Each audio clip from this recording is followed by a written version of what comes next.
Bertemu kembali, Saudara. Koalisi Masyarakat Sipil untuk Demokrasi dan Anti Korupsi menyerahkan surat terbuka kepada Majelis Hakim Mahkamah Konstitusi agar memanggil Presiden Joko Widodo ke sidang sengketa pemilihan presiden. Koalisi Masyarakat Sipil yang terdiri dari aktivis dan sejumlah organisasi masyarakat sipil mendesak Mahkamah Konstitusi untuk segera menghadirkan Presiden Jokowi serta 8 menteri dan pimpinan lembaga negara untuk dimintai keterangan.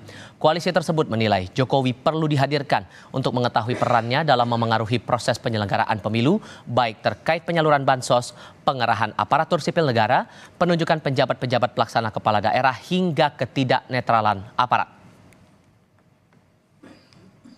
Kami menyampaikan surat terbuka yang isinya meminta agar Majelis Hakim Mahkamah Konstitusi menghadirkan dan meminta keterangan dari Presiden Republik Indonesia Pak Joko Widodo dan juga 8 menteri dan pejabat kementerian atau lembaga yang kami pandang sangat penting keterangannya untuk didengarkan di dalam persidangan PHPU pada hari-hari ini. Kami pandang menjadi sentral di dalam proses persidangan, terutama pembuktian di MK, yaitu berkaitan dengan peran dari Presiden Republik Indonesia di dalam mempengaruhi proses penyelenggaraan pemilu. Ketua Tim Hukum Nasional Ganjar Mahfud, Todung Mulya Lubis, berharap Presiden Joko Widodo dihadirkan dalam sidang sengketa Pilpres 2024 selain 4 menteri yang dipanggil. Menurutnya, Jokowi adalah kepala pemerintahan yang bertanggung jawab dalam pengelolaan negara termasuk dana bantuan sosial. Nama Presiden Joko Widodo berkali-kali muncul dalam sidang sengketa pemilihan presiden di Mahkamah Konstitusi. Dengan menghadirkan Presiden akan menjawab semua pertanyaan dan kecurigaan di ranah publik. Meski demikian, Todung mengembalikan seluruh keputusan pemanggilan pihak sebagai pemberi keterangan kepada Majelis Hakim MK. Jokowi untuk 3 periode.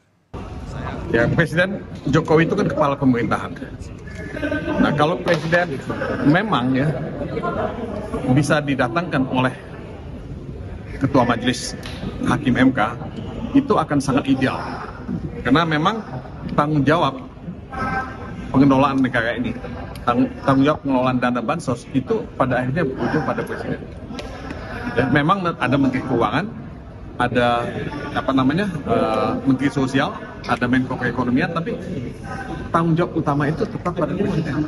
Oleh sebab itu menurut saya, ya, kalau Presiden bisa dihadirkan itu sudah sangat bagus, sangat ideal, dan akan menjawab semua pertanyaan-pertanyaan yang ada pada benak publik. Di lain pihak, Wakil Presiden terpilih Gibran Rakabuming Raka merespons permintaan Tim Hukum Nasional Ganjar Mahfud yang berharap Presiden Joko Widodo dihadirkan dalam sidang sengketa Pilpres. Gibran bilang monggo atau artinya silahkan. Menurutnya proses dan mekanisme yang ada di MK harus dilalui. Tanya terkait dari usulan TPN untuk memanggil Pak Jokowi ke MK, tanggapan Mas Gibran gimana, Mas? Proses mekanisme yang ada di MK dilalui aja ya. Monggo besok kan juga menteri-menteri hadir. Ya. Selain 4 menteri Jokowi yang dipanggil Hakim MK, Ketua Tim Hukum Nasional Ganjar Mahfud, Todung Mulya Lubis pun berharap Presiden Joko Widodo ikut dihadirkan dalam sidang sengketa Pilpres 2024. Pertanyaan besarnya, mungkinkah Hakim MK memanggil Presiden Joko Widodo? Dan bagaimana untuk esok hari keterangan 4 menteri dapat membuat terang polemik bantuan sosial saat pemilihan presiden? Kami akan diskusikan bersama dengan para narasumber. Bergabung saat ini Wakil Ketua Umum DPP Partai Gerindra sekaligus juru bicara TKN Prabowo Gibran Habibur Rahman, dan juga sudah bergabung saat ini dosen hukum tata negara sekaligus peneliti Posdem Universitas Andalas Ferry Amsari. Selamat sore semuanya, apa kabar? Selamat sore. Terima kasih seluruhnya sudah hadir dalam diskusi kali ini. Bang Ferry, secara sistem yang ada apakah memungkinkan Hakim Konstitusi memanggil Presiden Joko Widodo untuk dimintai keterangannya soal sengketa hasil Pilpres? Siapapun yang dianggap oleh Hakim Konstitusi layak diperdengarkan keterangannya tentu bisa dipanggil sebagai saksi ataupun ahli, bergantung kemudian peran masing-masing. Nah, kalau kita lihat ya di dalam pasal 17 Undang-Undang Dasar disebut bahwa menteri-menteri ini adalah pembantu presiden. Dan di ketentuan pasal 3 Undang-Undang Kementerian Negara ditentukan bahwa para menteri itu bertanggung jawab kepada presiden. Artinya dalam melaksanakan tugas para menteri tentu saja semua dikendalikan dan diatur oleh presiden dan setiap tindakannya dipertanggungjawabkan kepada presiden. Oleh karena itu sebenarnya intelektual dadernya kalau memang ada tuduhan yang berkaitan dengan bantuan sosial itu semestinya memang presiden. Nah, diurai saja sebenarnya apa yang dikemukakan oleh pemohon 01 dan 02 atau capres 01 dan 03 itu, apakah tuduhan itu benar? Satu. Kedua, presiden ini kan juga adalah warga negara Indonesia yang berhak untuk membela dirinya. Dalam konteks ini, keberadaan presiden, hadirnya presiden, juga dikaitkan dengan upaya dirinya untuk membela berbagai tuduhan yang mengarah kepada dirinya. Jadi dua hal ini penting dan saling berkaitan dengan hak-hak warga negara juga. Memungkinkan tapi mendesak tidak menurut Anda? Kalau merujuk dari permohonan dari dua pihak, dari 01 dan juga 03? Kalau didengar dan dibaca permohonan 01 dan 03 bisa kelihatan bahwa tudingan itu kan mengarah kepada presiden. Presiden yang menentukan penjabat, presiden yang mengatur bagaimana bansos dikerahkan, presiden juga dituduh menghadirkan berbagai kepala desa melalui para pembantunya. Jadi tudingan itu mengarah kepada presiden, bukan sekedar kepada para menteri. Oleh karena itu sangat urgent keberadaannya. Di sisi lain juga Bang Habib, barusan ada koalisi masyarakat sipil yang juga meminta Hakim MK untuk mendatangkan atau meminta Presiden Jokowi hadir memberikan keterangan di Mahkamah Konstitusi. Menurut Anda, suara koalisi masyarakat sipil ini sah-sah saja sebagai pendapat atau ada hal lain yang Anda cermati dari sini? Ya, dalam konteks demokrasi sah-sah saja koalisi masyarakat sipil berpihak kepada salah satu paslon ya, atau salah dua paslon. Ya, tapi memang elegannya membuka diri saja bahwa memang mereka memiliki afiliasi politik ke paslon tersebut. Nama presiden muncul itu, tadi disebut nama presiden banyak disebut, bukan karena fakta, bukan karena keterangan saksi, bukan karena alat bukti, tapi karena difitnah, karena dituduh, karena digiring dalam permohonan maupun dalam pernyataan-pernyataan paslon 1 dan paslon 3 ya. Jadi bukan karena adanya fakta, misalnya saksi mendengar ya, kemudian ada alat bukti surat presiden, nggak ada sama sekali alat bukti. Nah, ini kan serangan politik ya, biasalah ya, aktivis pun berpolitik ya, silakan saja ya kan. Ini serangan politik yang diorkestrasi ya, yang dilakukan karena memang mereka tidak memiliki senjata untuk melakukan yang namanya serangan secara hukum. Kita lihat ya, anatomi struktur permohonan paslon 1 dan paslon 2 semuanya kan out of the box. Kenapa out of the box? Karena mereka nggak bisa kumpulkan bukti, tunjukkan bukti, klaim-klaim kecurangan ya yang menjadi alasan kekalahan mereka. Ini kan orang-orang kalah, orang-orang yang sudah dihukum oleh rakyat pada tanggal 14 Februari yang lalu ya, dengan tidak dipilih oleh rakyat, cari-cari dalih, cari-cari alasan. Kalau Anda cermati ya, sejak awal kan mereka callingnya panggil menteri dan lain sebagainya. Sehingga secara singkatnya menurut Anda dorongan untuk memanggil presiden ini tidak terlalu urgent? Bukan pertanyaan tidak terlalu urgent, makanya saya mau sampaikan ya. Awal lalu tiba-tiba muncul presiden ini. Ya, ini kan serangan politik. Dalam konteks hukum ya, kami tidak khawatir ya, tapi apakah urgent atau tidak? Tapi dalam konteks politik ya harus terus terang dikatakan ini serangan politik, karena di bidang hukum mereka punyanya peluru hampa gitu loh, nggak punya bukti-bukti, nggak punya petunjuk sedikit pun soal kecurangan yang mereka klaim ya kan, yang selama ini mereka keluhkan tidak ada. Jadi makanya kalau ketika ini debat di Pilpres kali ini bukan debat soal bukti, bukan debat soal saksi. Ini ingat waktu 2014 itu kan, ada kami hadirkan yang namanya Novela yang dari Papua itu. Itu kan seru, ya kan. Lalu 2019 kami hadirkan ahli yang bisa yang mendalilkan soal DPT ganda, DPT bermasalah, nilainya jutaan ya, bahkan ada belasan juta. Kalau yang sekarang ini kan lebih dalil ke dalil saja, ya kan? Dari omon-omon ke omon-omon saja, gitu loh. Tapi ya nggak ada masalah. Kalau majelis hakim ingin menghadirkan ya silahkan. Saya sepakat dengan Pak Ferry. Presiden banyak difitnah, banyak dituduh, ya. Maka presiden punya kepentingan juga membersihkan namanya. Kan ini kan panggung yang dilihat oleh rakyat. Oke. Saat ini kan ratusan juta orang memantau persidangan MK. Oke. Tiap hari digebukin, tiap hari difitnah.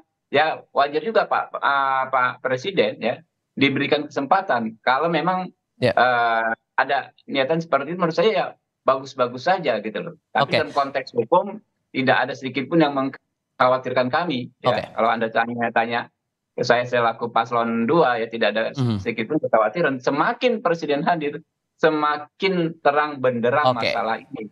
Bahwa penggunaan bansos untuk kepentingan paslon 2 itu bohong. Baik. Bahwa penggunaan aparatur negara untuk kepentingan paslon 2 itu bohong. Bung Ferry, kalau Anda melihatnya ada dorongan seperti ini, dorongan memanggil presiden ini memang ada bukti yang mengarah ke dugaan-dugaan yang dilayangkan oleh pasangan 01 dan 03 atau justru sebatas asumsi atau gimana Anda menganalisisnya? Jika keinginan menghadirkan presiden itu dituding sebagai fitnah, maka tentu saja presiden adalah bagian dari fitnah itu sendiri, karena presidenlah yang mengatakan dirinya mau cawe-cawe, presiden juga yang mengatakan dirinya ingin menggunakan data intelijen untuk mengetahui dapurnya partai politik, presiden pula yang kemudian kemana-mana berjalan dengan pasangan capres tertentu, presiden juga yang terlibat memberikan bansos, jadi presiden sedang memfitnah dirinya untuk bertanggung jawab, hadir di dalam sidang menjelaskan apa yang dia lakukan, bagian dari politik gentong babi yang dikenal dalam dunia kepemiluan sebagai bentuk kecurangan, bagian dari yang perlu diketahui bahwa secara konstitusional presiden adalah pimpinan, kepala negara dan kepala pemerintahan, penyusun kabinet, di mana para menteri bertanggung jawab. Saya mau kasih contoh ya, di dalam Undang-Undang Kementerian Negara itu, pasal 14-nya, ditentukan bahwa menteri koordinator itu dibentuk sebagai untuk menjalankan fungsi koordinasi. Jadi tugasnya hanya koordinasi. Dia tidak menjalankan tugas teknis. Baik. Nah, kenapa tiba-tiba menjelang pemilu dia menjalankan tugas teknis, membagi-bagikan bansos? Padahal kalau bicara Undang-Undang 11 2009, junto Undang-Undang 14 2019, ditentukan bahwa tugas yang mengatur, membagikan dan segala macamnya soal bansos adalah tugas Menteri Sosial. Sementara Menteri Sosial tidak dilibatkan. Kita mau tanya kepada Presiden, konsep ini aturannya dari mana? Memang ini masih dorongan saja seperti itu. Tapi yang menjadi real esok hari adalah pemanggilan terhadap 4 menteri yang bakal dijadwalkan berlangsung pada pukul 8 pagi di Mahkamah Konstitusi. Nah, sejauh mana keterangan 4 menteri ini bisa membuktikan tuduhan kecurangan yang dilayangkan oleh para pemohon? Tapi kita akan lanjutkan di sesi berikutnya ya. Kami harap Anda tetap bersama kami di Kompas Petang.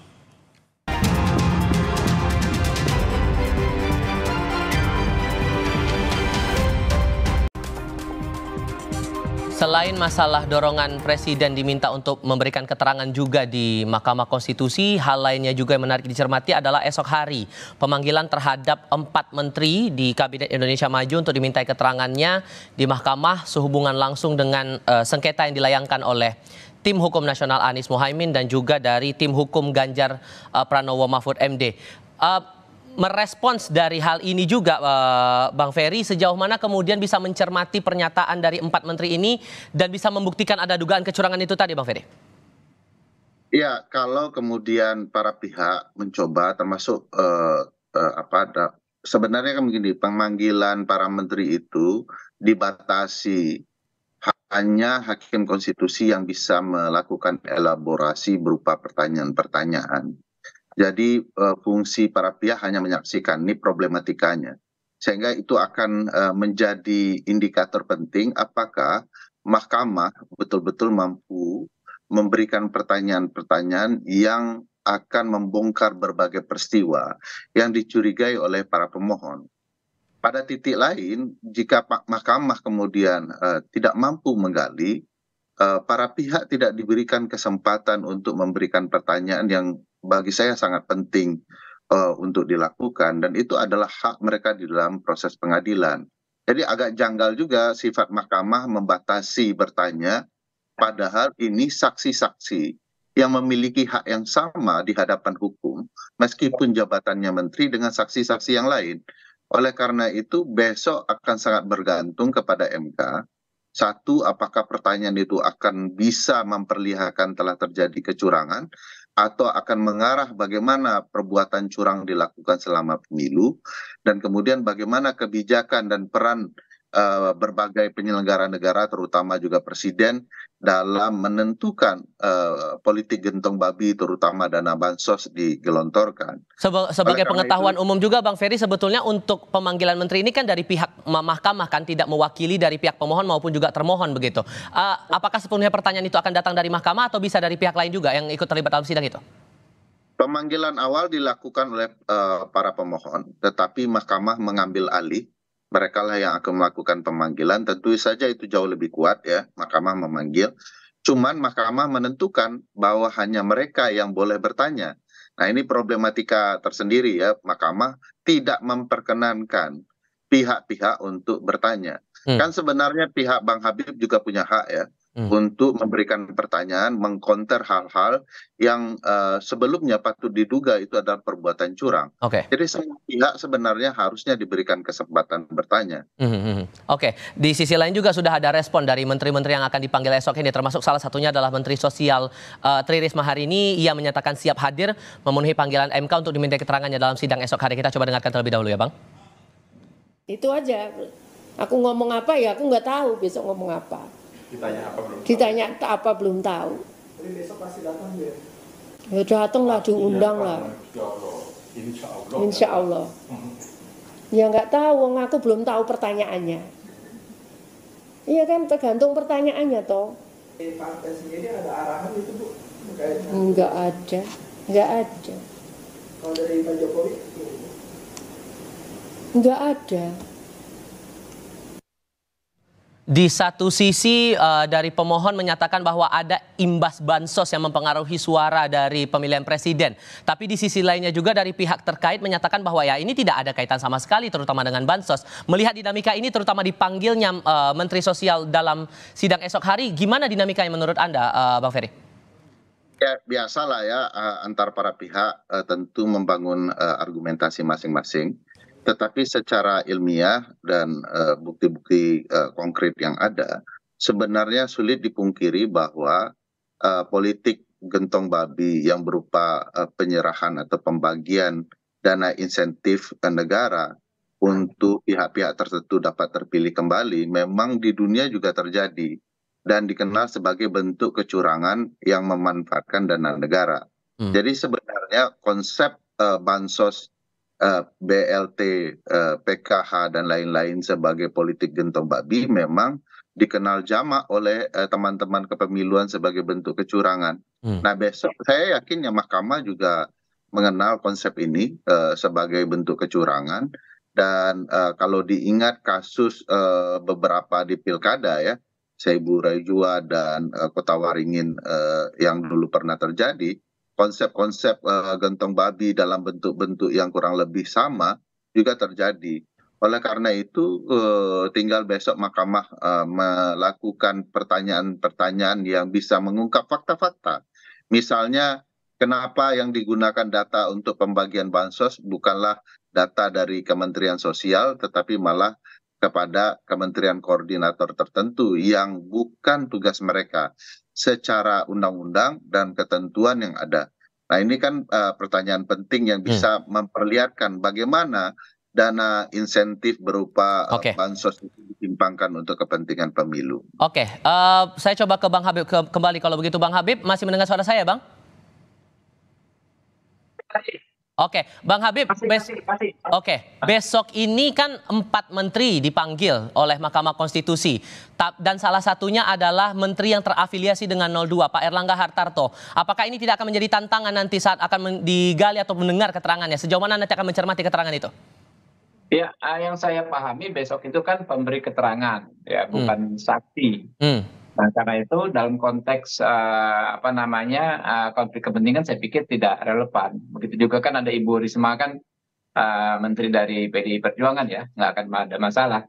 Mereka hanya akan ditanya ya kan apa yang mereka praktekkan dalam kerjakan sebagai kapasitas sebagai menteri terkait. Ya, dari disitulah menurut saya akan terbuka semua ya bahwa tuduhan-tuduhan tersebut tidak benar adanya. Bagaimana nanti dibuka misalnya kesepakatan awal, perencanaan awal, ya minute of meetingnya, pemberian bansos. Lalu dibuka juga bagaimana siklus distribusi bansos. Kemudian juga alasan-alasan misalnya mekanisme distribusi bansos yang dikatakan berubah. Apakah karena memang ada penyederhanaan?